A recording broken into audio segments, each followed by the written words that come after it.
প্রধানমন্ত্রী তারেক রহমান সাহেব যে ভদ্রতা দেখাচ্ছেন, তিনি যেভাবে নীরবতা পালন করছেন এবং প্রায় সব ক্ষেত্রেই নিত্য নতুন চমক তৈরি করছেন। আর কন্যাকে রাজনীতিতে তিনি অগ্রগামী করছেন। তারপর বড় বড় চেয়ারের পরিবর্তে ছোট ছোট চেয়ারে বসে তিনি কাজ সারছেন, যেখানে সেখানে গাড়ি থামিয়ে দিচ্ছেন, যেখানে ইচ্ছা সেখানে তিনি হেঁটে হেঁটে চলে যাচ্ছেন। বইমেলা থেকে তিনি হেঁটে সচিবালয়ে চলে আসলেন। এই ধরনের কাজ তিনি যত বেশি করছেন, ধরে নিতে হবে যে তিনি দীর্ঘমেয়াদে ক্ষমতায় থাকার জন্য জনগণের যে সন্তোষ, বিশ্বাস এবং আস্থা অর্জনের চেষ্টা করছেন। এটি তার রাজনীতির একটি দিক। এটির কাউন্টার যে দিক, এটি যদি আপনি কল্পনা করেন, তাহলে আপনি দেখতে পাবেন যে ইতিমধ্যে তিনি যে সিদ্ধান্তগুলো নিয়েছেন খুবই দ্রুত, এত দ্রুত যেটি তার প্রতিপক্ষ কল্পনাও করতে পারেন। তিনি যেভাবে পুলিশে পরিবর্তন এনেছেন, যেভাবে সেনাবাহিনীতে পরিবর্তন এনেছেন, বিচার বিভাগে পরিবর্তন এনেছেন, মন্ত্রণালয়গুলো সাজিয়েছেন, একজন মন্ত্রীর পেছনে একাধিক উপদেষ্টা, একজন মন্ত্রীর পেছনে একাধিক প্রতিমন্ত্রী যেভাবে লাগিয়ে দিয়েছেন, তাতে করে দাপট দেখাবে, লম্ফজম্প দেখাবে, হাম্বিতম্বি দেখাবে, বা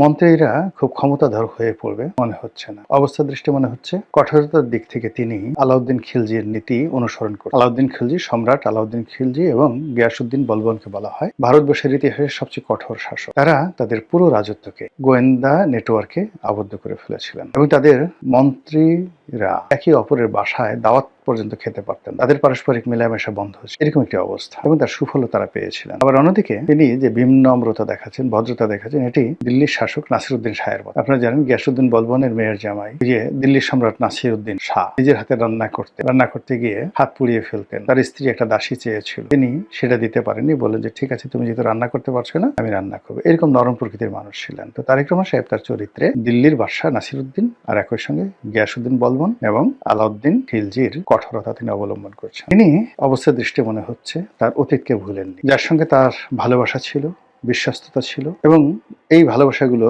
যেগুলো এখন পর্যন্ত অব্যাহত আছে, তাদের সবাইকে তিনি তার আশেপাশে রেখেছেন। আর যাদের সঙ্গে তার অতীতে ভালোবাসা ছিল কিন্তু এখন ভালোবাসা নেই, তিনি ইতিমধ্যেই এরকম একটা ব্যক্তিত্ব প্রদর্শন করছেন যে অনেকের ঘুম হারাম হয়ে গেছে। আগে যারা হাওয়া ভবনের সাথে সংশ্লিষ্ট ছিল কিন্তু এখন নেই। আগে যারা বিএনপি চেয়ারপারসনের সঙ্গে ভালো সম্পর্ক ছিল কিন্তু এখন বিএনপি চেয়ারপারসন নেই এবং তারাও বিএনপি রাজনীতির সঙ্গে নন। তাদের সবাই দোয়া ইউনূস পড়তেছে যে ইউনূসের জমানাতে আমরা এসেছিলাম, ভালোই তো ছিলাম। এরকম একটা দ্বৈত যখন অবস্থা চলছে, তখন রাজনৈতিক কর্তৃপক্ষ হিসেবে যারা প্রকাশ্যে আছেন তাদের অবস্থা কি হবে? সঙ্গতির কারণে এদের উপরে তাপ আসবে, চাপ আসবে। ইতিমধ্যে আপনারা দেখেছেন যে রুমিন ফারহানা তার নির্বাচনী এলাকায় ব্যাপকভাবে লাঞ্ছিত হয়েছেন, অপমানিত হয়েছেন, এবং এভাবে যদি চলতে থাকে তিনি এই ঢাকাতেও আগামীতে খোলামেলা চলাফেরা করতেন। আওয়ামী লীগ জমানাতে যেভাবে দিদারসি শেখ হাসিনাকে গালাগাল করতেন, যেভাবে ডক্টর মোহাম্মদ ইউনূসের জমানাতে গালাগাল করতেন, এমনকি ডক্টর মোহাম্মদ ইউনূসের জমানাতে যেভাবে বিএনপির সমালোচনা করতেন, সেটা অবস্থা দৃষ্টি মনে হচ্ছে তিনি পারবেন না, একেবারেই পারবেন না। তিনি যতই হাঁসের মালিক হন,